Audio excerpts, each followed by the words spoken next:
আসসালামু আলাইকুম ওয়া রাহমাতুল্লাহ। আজকে আমরা আলোচনা করব সাবজেক্ট ভার্ব এগ্রিমেন্টের কয়েকটা কনফিউজিং রুলস।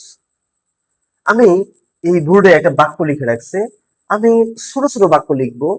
যেহেতু হচ্ছে সাবজেক্ট ভার্ব এগ্রিমেন্ট মানে সাবজেক্ট কি হলে ভার্ব কি হবে, এই জন্য আমার পরের অংশ এত লম্বা করার এত বড় করার দরকার নাই। আমি ছোট ছোট বাক্য দিয়ে কয়েকটা উদাহরণ দেবো।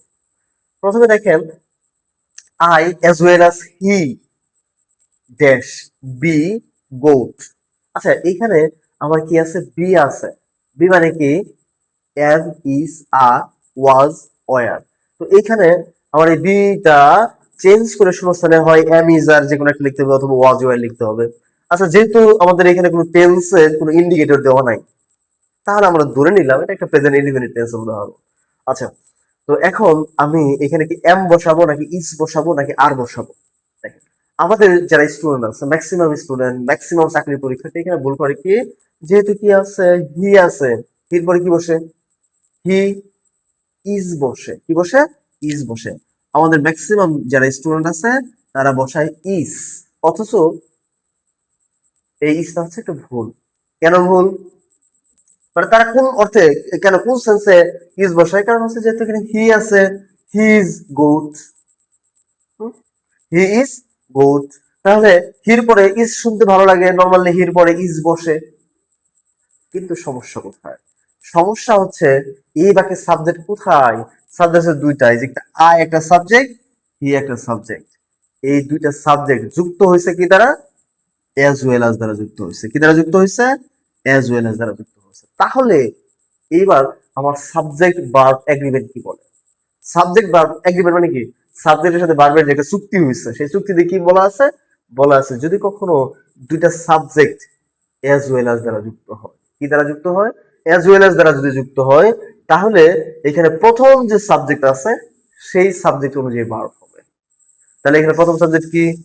আই। তাহলে এখানে এই যে এখানে যে ভার্বটা হবে সেটা এই আই অনুযায়ী হবে। আই অনুযায়ী কি ভার্ব হয়?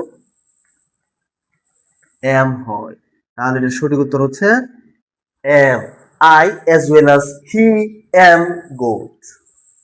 আচ্ছা, যদি আমরা পড়ি হি এম গোট, কেমন লাগে কথাটা? শুনতে কি ভালো লাগে?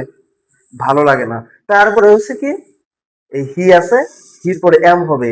এই এমটা হির জন্য হয় নাই, এই এমটা হির জন্য হয় নাই, এমটা হচ্ছে কার জন্য? এই আয়ের জন্য হচ্ছে। তাহলে আমরা কি জানলাম? যদি কোনো বাক্যে দুইটা সাবজেক্ট অ্যাজ ওয়েল অ্যাজ দ্বারা যুক্ত থাকে, শুধু অ্যাজ ওয়েল অ্যাজ না, এই অ্যাজ ওয়েল অ্যাজ এর মতন আরো একটা অনেকগুলো শব্দ আছে, এই শব্দগুলো দ্বারা যুক্ত থাকে, সেগুলো কি? As well as, together with, along with, শুধু with, accompanied by, accompanied with, in addition to, এই শব্দগুলো দ্বারা যদি যুক্ত থাকে, তাহলে কি হবে? প্রথম যে সাবজেক্ট আছে সেই সাবজেক্ট অনুযায়ী ভার্ব হবে। এই জন্য আমার যত এখানে কি থাক, হি থাক, এই হি অনুযায়ী এখানে ইস হবে না। এখানে হি না থেকে যদি কি থাকতো? ইউ থাকতো। ধরে ধরে নাও আমার এখানে কি আছে? ইউ আছে। নর্মালি ইউর পরে আমরা কি বসাই? ইউর পরে কি বসাই? আর বসাই, তাই না? তাহলে এইখানে কি আর বসাইতে পারতাম? I as well as you are good বসাইতে পারতাম? পারতাম না। কারণ কি এখানে আছে? ইউ আছে। নর্মালি ইউর জন্য আমরা কি বসে অভ্যস্ত? আর বসায় অভ্যস্ত। তাহলে ইউ আর গুড নো, কিন্তু এখানে এটা লেখা যাবে না। কেন যাবে না? কারণ এখানে দুইটা সাবজেক্ট, একটা সাবজেক্ট একটা সাবজেক্ট, দুটো সাবজেক্ট যুক্ত হয়েছে কি দ্বারা? এজ ওয়েল অ্যাজ দ্বারা যুক্ত হয়েছে। তাহলে as well as, together with, along with, accompanied by, accompanied with, in addition to, and no, এই যে শব্দগুলো যে বললাম, এই শব্দগুলো দ্বারা যদি যুক্ত হয়, তাহলে প্রথম যে সাবজেক্ট সেই সাবজেক্ট অনুযায়ী ভার্ব বসে। আচ্ছা, আমরা পরে একটা রুলসে যাই। আচ্ছা, এবার আরেকটা বাক্য দেখেন, আই অর হি, এখানে হচ্ছে ড্যাশ বি গুড। ঠিক সেম এখানে ছিল কি, আগের প্রথম বাক্যের মধ্যে কি ছিল? আই এজ ওয়েল অ্যাজ হি ছিল।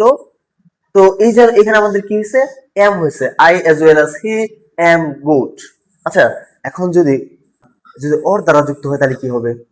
I or he dash be good. তাহলে কি হবে? তো এইখানে আমরা কোনটা অনুযায়ী বসাবো তার মনে রাখতে হবে। যদি অর দ্বারা যুক্ত হয়, কি দ্বারা যদি যুক্ত হয়? অর দ্বারা যদি যুক্ত হয়, তাহলে পরের যে সাবজেক্ট আছে এই পরের সাবজেক্ট অনুযায়ী ভার্ব হবে। পরের সাবজেক্ট কি আছে? হি আছে, তাহলে এই হি অনুযায়ী ভার্ব হবে। তাহলে হি অনুযায়ী কি হয়? He is good. তাহলে আমরা কি জানলাম? যদি কখনো কোনো বাক্যে অর দ্বারা যুক্ত হয়, কি দ্বারা যুক্ত হয়? অর দ্বারা যদি যুক্ত হয়, তাহলে পরের সাবজেক্ট অনুযায়ী ভার্ব হবে। শুধু কি or? Or, either or, neither নর, নট অনলি বাট অলসো। কি আছে আরেকটা? Not only dot dot dot but also. তাহলে এই শব্দগুলো দ্বারা যদি দুইটা সাবজেক্ট যুক্ত থাকে, তাহলে পরের সাবজেক্ট অনুযায়ী ভার্ব হবে। তাহলে কি কি শব্দ বললাম? অর, আইদার অর, নর, নাইদার নর, এরপর হচ্ছে নট অনলি বাট অলসো। এই শব্দগুলো যদি দ্বারা বা এই শব্দগুচ্ছ দ্বারা যদি যুক্ত থাকে, তাহলে পরের যে সাবজেক্ট সেই সাবজেক্ট অনুযায়ী ভার্ব হবে।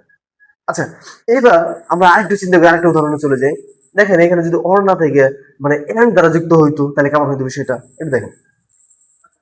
আচ্ছা, 3 নম্বর উদাহরণটা দেখেন, আমরা লিখলাম he and I dash be got. তাহলে এই যে ড্যাশটা আছে শূন্যস্থানের মধ্যে, এখন আমরা কি বসাবো? এখন আমরা কি মানে ইজ বসাবো নাকি এম বসাবো? নর্মালি আই আছে লাস্টে, আয়ের সাথে কি শুনতে ভালো লাগে?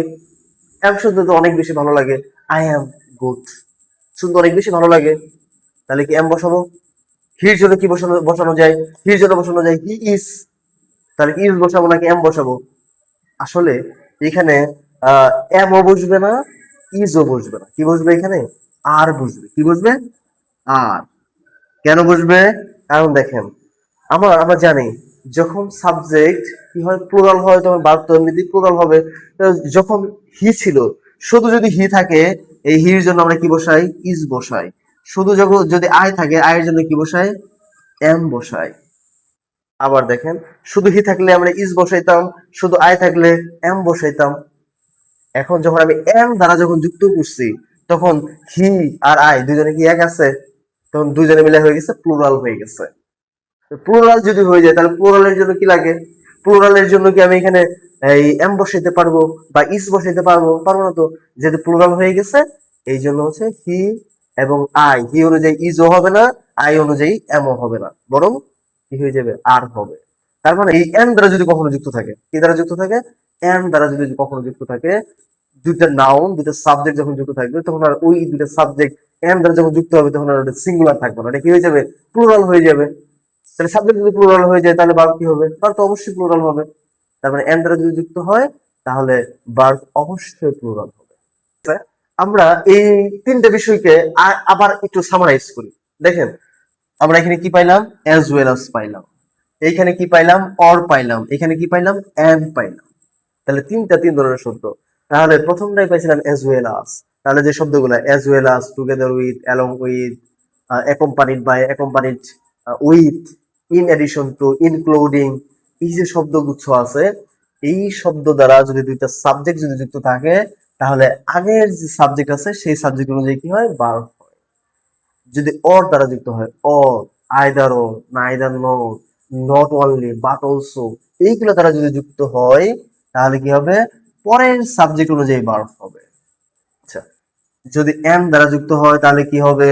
এখানে সিঙ্গুলার, এখানেও সিঙ্গুলার। যখন এম দ্বারা যুক্ত হইলো, তখন আর এটা সিঙ্গুলার থাকবে না, এটা কি হয়ে যাবে? প্লুরাল হয়ে যাবে। তাহলে ভার্ব অলওয়েজ, এম দ্বারা যুক্ত হলে অলওয়েজ ভার্ব কি হবে? প্লুরাল হবে।